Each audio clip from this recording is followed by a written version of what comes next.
quiero dar las gracias por la invitación, saludar a todas las senadoras presentes, la presidenta y también a todas las organizaciones y representantes de las feministas que estamos acá hoy día, que me parece bastante relevante. En primer lugar, quiero mencionar que el Estado ha abandonado nuevamente a las niñas, mujeres y población LGBTIQ+, lo cual se agrava en mujeres migrantes con discapacidad, mujeres sordas, entre otras.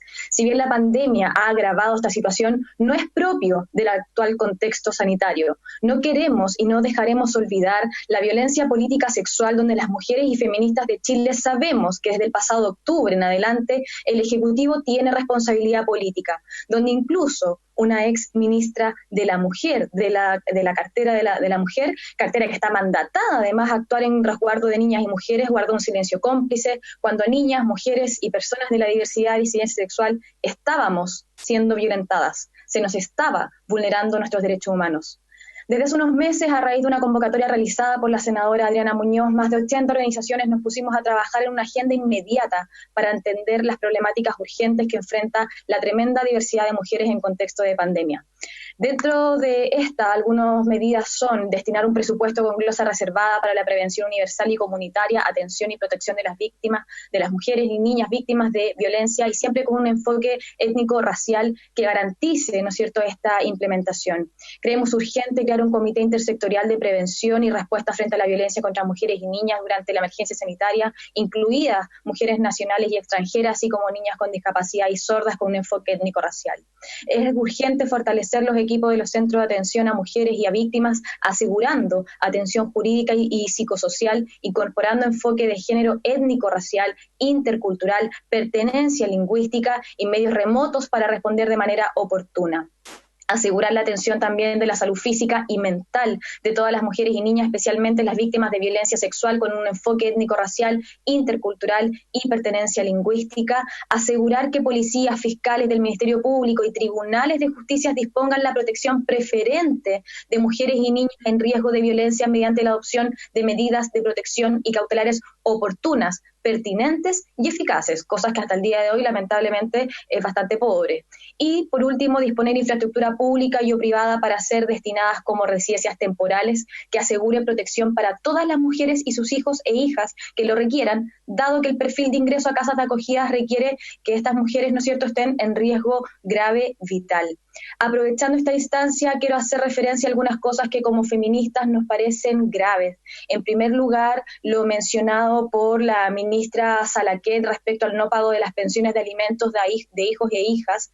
No puede ser que el retiro del 10% de las AFP recién visibilicen la tremenda violencia económica y de cuidados que sufrimos las mujeres. Esto es miopía y el Estado no está permitido para decir no sabíamos. Eso es una vergüenza, sobre todo cuando el Estado está mandatado a prevenir las violencias que sufrimos las mujeres. Las políticas de Estado todavía están en deudas. Se les pide a las mujeres víctimas de violencias que dejen de estar en estado de shock luego de sufrir una violencia y que vayan a enfrentar instituciones tremendamente sexistas para denunciar, sin que en la práctica real y no en el papel las ampare. E incluso se hacen acciones tremendamente irresponsables y sin pensar en los contextos reales de las víctimas, como por ejemplo la de la mascarilla 19.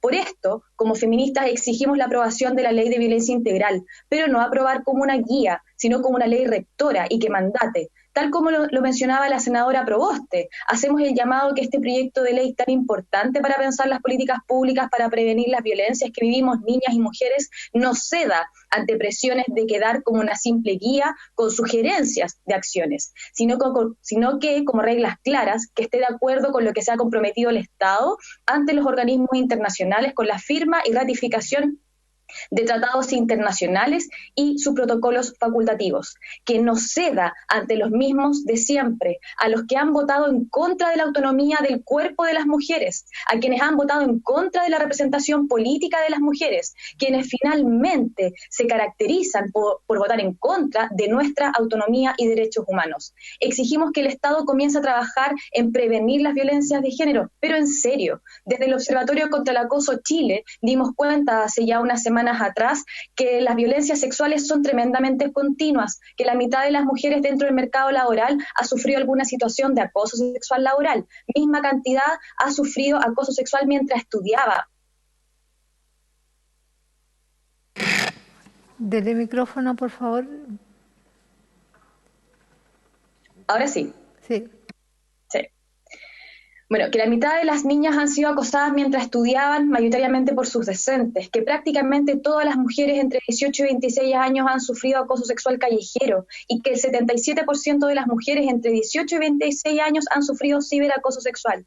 Y después de todo esto, el Estado nos dice que debemos denunciar un abuso sexual o una violación en un momento correcto, ¿no? Entre comillas, que seamos la víctima perfecta, que nos comportemos como esos hombres creen que deberíamos comportarnos. El Estado está en deuda y si sigue actuando para prevenir solo las consecuencias más fatales de la violencia de género, como el femicidio, es seguir esperando cosas distintas haciendo lo mismo. Por eso el llamado a aprobar la ley de violencia integral, pero de forma responsable, tal como mencionaba Nerea, que entregue herramientas para modificar las bases estructurales de este sistema de subordinación de género. Las violencias sexuales parten mucho antes que un golpe, parten mucho antes que un femicidio, parte mucho antes que todas estas violencias y que lamentablemente el Estado todavía no lo trabaja de forma responsable. Ese es nuestro llamado, esa es nuestra exigencia y que no cedamos eso. Gracias.